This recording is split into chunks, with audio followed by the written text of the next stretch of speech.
இன்று தோல்வி அடைந்திருக்கலாம். ஆனா அதுவே உன் வாழ்க்கையின் மிகப்பெரிய திருப்பமாக இருக்கலாம். இந்த கதையை முழுவதும் கேட்டால் நான் ஏன் முயற்சியை நிறுத்தக்கூடாது உனக்கே புரியும். வெற்றி என்பது ஒரே நாளில் கிடைப்பதல்ல. அது ஒவ்வொரு நாளும் நாம் விடாமல் செய்யும் முயற்சியின் பலன். விடாமுயற்சியின் உண்மையான அர்த்தத்தை சொல்லும் கதை இது. இப்படி உண்மையான வாழ்க்கையை மாற்றும் கதைகள் பிடித்திருந்தால் இந்த சேனலை சப்ஸ்கிரைப் செய்ய மறக்காதீங்க. ஏனெனில் அடுத்த கதை உங்களுடையதாக கூட இருக்கலாம். மலைகளால் சூழப்பட்ட ஒரு அழகான கிராமம். பக்கத்தில் அமைதியாக ஓடும் ஒரு பெரிய ஆறு. அந்த கிராமத்தில் வாழ்ந்த ஒரு சாதாரண சிறுவன். அவன் பெயர் ரவி. ரவிக்கு ஒரு பெரிய கனவு இருந்தது. ஒரு சிறந்த சிற்பியாக வேண்டும். பழமையான கோவில்களில் இருக்கும் அற்புதமான சிலைகளை பார்த்தால் அவன் கண்கள் கனவுகளால் நிறைந்துவிடும். ஒரு நாள் என் கைகளாலேயே இப்படிப்பட்ட ஒரு பெரிய சிற்பத்தை செதுக்க வேண்டும் என்று அவன் மனதுக்குள் தினமும் நினைப்பான். ஆனால் வாழ்க்கை அவனுக்கு சுலபமாக இருக்கவில்லை.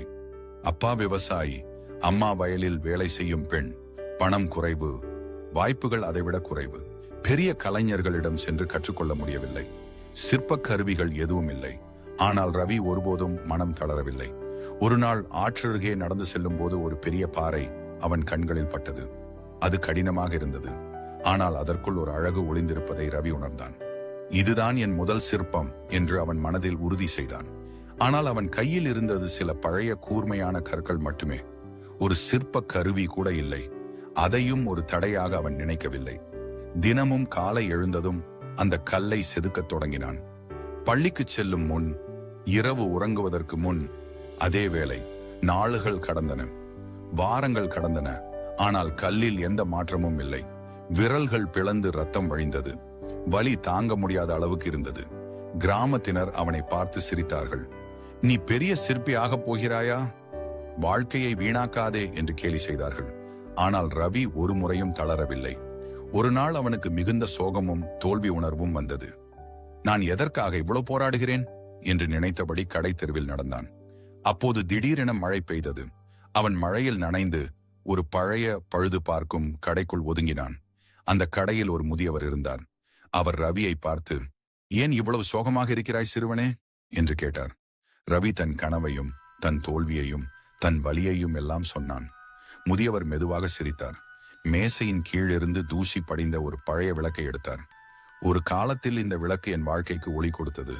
பின்னர் நான் அதை கவனிக்கவில்லை. அதனால் அது அணைந்தது. ரவி அந்த விளக்கை பார்த்து, இது இனி பயனற்றதுதானே என்று கேட்டான். முதியவர் சிரித்துக் கொண்டு சொன்னார், விளக்கு என்னை கைவிடவில்லை. நான் தான் அதை பராமரிக்க தவறிவிட்டேன். உன் கனவுகளும் இதே மாதிரிதான். உலகம் நம்பாவிட்டாலும் பரவாயில்லை. நீ தினமும் அதில் தீபம் ஏற்றினால் ஒரு நாள் அது கண்டிப்பாக ஒளிரும். அந்த வார்த்தைகள் ரவியின் மனதில் தீ போல விழுந்தன. அன்றிலிருந்து அவன் இன்னும் உறுதியுடன் உழைத்தான். நாட்கள் மாதங்களாக மாறின. வலி இருந்தது, சோர்வு இருந்தது. ஆனால் மனம் மட்டும் உறுதியானது. ஒரு நாள் கோபத்துடன் அவன் கல்லை ஒரே அடியில் அடித்தான். அந்த பாறை உடைந்தது. உள்ளே மென்மையான பகுதி இருந்தது. அப்போதுதான் ரவி ஒரு உண்மையை உணர்ந்தான். வெற்றி திடீரென்று வருவதில்லை. கடினமான பகுதியை கடந்து வந்த பிறகுதான் அது வெளிப்படும். மாதங்கள் கழிந்தன. ரவியின் கைகளால் ஒரு பிரம்மாண்டமான சிங்கச் சிற்பம் உருவானது. அது வீரத்தின், வலிமையின், விடாமுயற்சியின் சின்னமாக இருந்தது. ஒரு காலத்தில் அவனை கேலி செய்தவர்களே இப்போது வியந்து பார்த்தார்கள். ஒரு நாள் ஒரு செல்வந்த வணிகர் அந்த கிராமத்துக்கு வந்தார். இந்த சிற்பத்தை செய்தவர் யார் என்று கேட்டார். கனவை ஒருபோதும் விடாத ஒரு சிறுவன் என்று கிராமத்தினர் சொன்னார்கள். அந்த நாளிலிருந்து ரவி ஒரு சாதாரண சிறுவன் இல்லை, ஒரு சிறந்த சிற்பியாக மாறினான். பல ஆண்டுகள் கழித்து ஒரு சிறிய பையன் ரவியிடம் கேட்டான், ஐயா, வெற்றிக்கான ரகசியம் என்ன? ரவி சிரித்துக் கொண்டு சொன்னான், ஒரு கல் சிலையாக மாற பல ஆண்டுகள் தேவை. ஆனால் ஒரு கனவை விட்டுவிட ஒரு நொடி போதும். அந்த நொடியை நீ ஒருபோதும் அனுமதிக்காதே. தோல்வியை பார்த்து பயப்படாதே. வெற்றி கிடைக்கும் வரை முயற்சியை விட்டுவிடாதே. இதுவே வாழ்க்கையில் வெற்றிக்கான உண்மையான ரகசியம். இந்த கதை உங்களுக்கு பிடித்திருந்தால் ஒரு லைக் செய்யுங்கள். ஏனெனில் உங்கள் முயற்சிக்கும் ஒரு நாள் கண்டிப்பாக மதிப்பு கிடைக்கும்.